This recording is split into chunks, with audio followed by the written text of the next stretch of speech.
All right. So I'm not quite sure where the recorder went off at, but what we were talking about. 2 minutes ago. About 2 minutes ago. Okay. All right. But so you adding to your faith what? Virtue. All right. And why do you add virtue? Why do you add faith and virtue? Because you have to believe God, then you can do what? You can stand for Him. But then he said add to your virtue what? Knowledge. So when you're standing for Him, when you say, I'm going to stand for the Lord, okay, but then you also need to know what you're standing for, why you're standing. So people are going to come to you. Remember, the Pharisees, they came to Jesus. But Jesus had virtue and He stood for what He believed. But He also had the what? The knowledge to be able to give them an answer. All right? And we ask God for this. See, it's not so much that you know it all. You know, a lot of times that can be, I want to know it all first, then I can be able to help people. It's not going to happen that way. Just go on and try to do what you can do. Have the faith, have the virtue, and believe God to give you the knowledge. God said, I will bring all things back to your remembrance whatsoever I have what? Taught you. So go on and study, go on and learn. I'll read a verse and the next week I don't forgot it. Don't worry. Study to show thyself approved. All right? It didn't say memorize to show yourself approved. It said what? Study to show yourself approved. And God will bring those things back to you. He will help you as you need it. All right? So you add to your virtue knowledge, and to knowledge, and to knowledge what? Temperance. All right? That means you got to be able to, as you are talking to people and you know the truth and they saying things that you know is just not true, don't get all bent out of shape. Be able to be kind. Because see, being able to meet with people that don't believe like you believe, but still be able to have them as a person that respects you and you respect, and they know you respect them, that's a good thing. Right? Because, and whether they come along or not, that's up to them. I remember years ago I had a Jehovah's Witness guy that came to my house about 6-7 years ago. And I have him come in, sit down, we talk, whatnot, and so we would go back and forth. And he said, "Well, I'm going to come back next week." And I, come in. You want some coffee? Offer him stuff. Find out he worked for at the NBA. I thought, oh, that's interesting. Maybe I can get me some tickets or something. And we talked, and I treated him, and I looked at him as just a person that was a good person. And I was just hoping that through time, and eventually what happened, he just stopped coming by. I don't know if he moved away, I don't know, whatever happened. But, I just valued the time that we had, and we were able to share. And I'm like, okay, maybe he got something out of it, maybe he didn't. But I didn't look at him as like the enemy. What he was talking about was incorrect. And I hope that what I was able to share with him may have helped him. But it's important sometimes not to just get bent out of shape, because people can bend you out of shape. Right? Jesus said, "Why tempt ye me?" when they came to him to tempt him. He said, "Why are you tempting me? Right? I know you're trying to attack me. I'm trying to help you, but you're trying to attack me." So he said, "Show me a coin."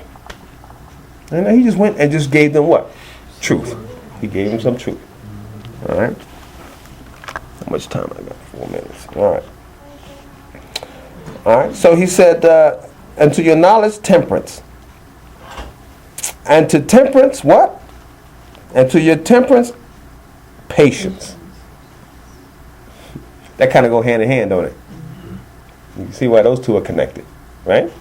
Because you need to be able to, because you're thinking, okay, I'm not mad, but I need this to happen today. No, it may not happen today.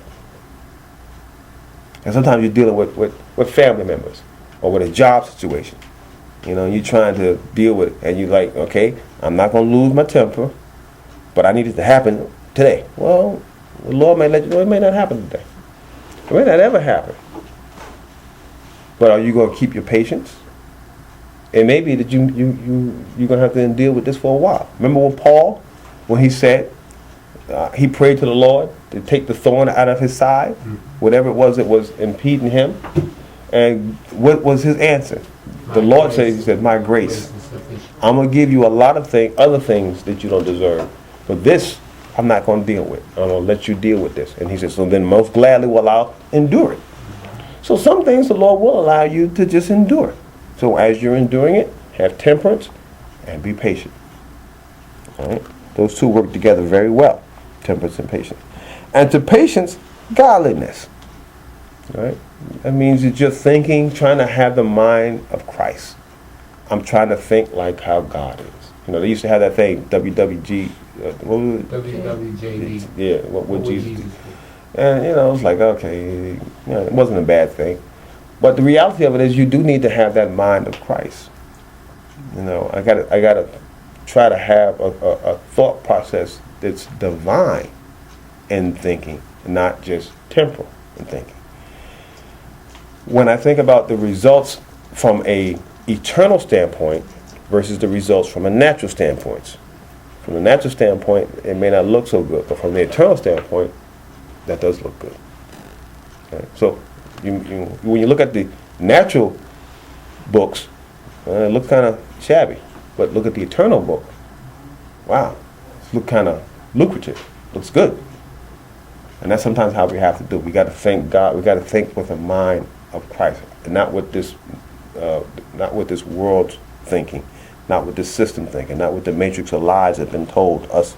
We got to think godly. So we got to have that godliness, and then that nature of God also produces us to want to live and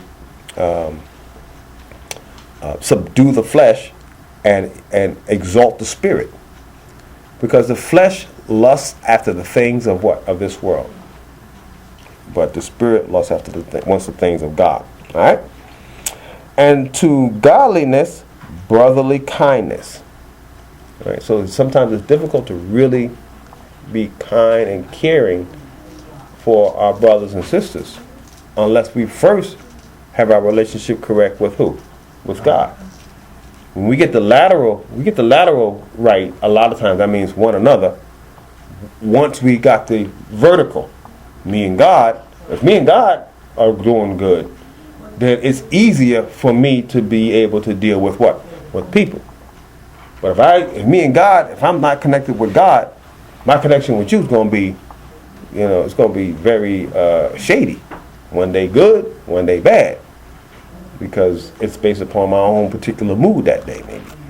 But when I got the things with God right, it's easier to deal with people, because you're able to look at folks in a different light.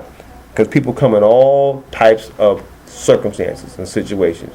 There's people that want to be around you because they want to manipulate you.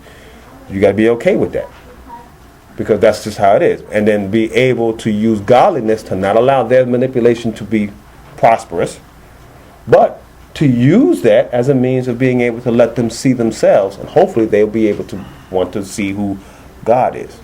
So you learn to, let me show you though. And then once I show you, maybe you'll be so disappointed with that maybe you'll be wanting to change. And then that'll not point them to the Lord. All right? And to brotherly kindness, what? Charity, a giving love. All right? You want to be able to have a giving love. All right. I really thought we were going to get through this today, but we're not. We will finish this up, Lord willing, on next week. But I think it's important. Do you see in just 7 verses all of the depth that Peter brings out? But he knows. I got to write it all in here. This is a very concentrated letter. In this letter, there are so many truths, so many valuable things. Just in these very first 7 verses, look at all the great wisdom that Peter packs into his statements. All right, and so Lord willing, next week we'll start and we'll pick up on verse 8, and we'll see a little bit more about this. All right. Any other comments or questions?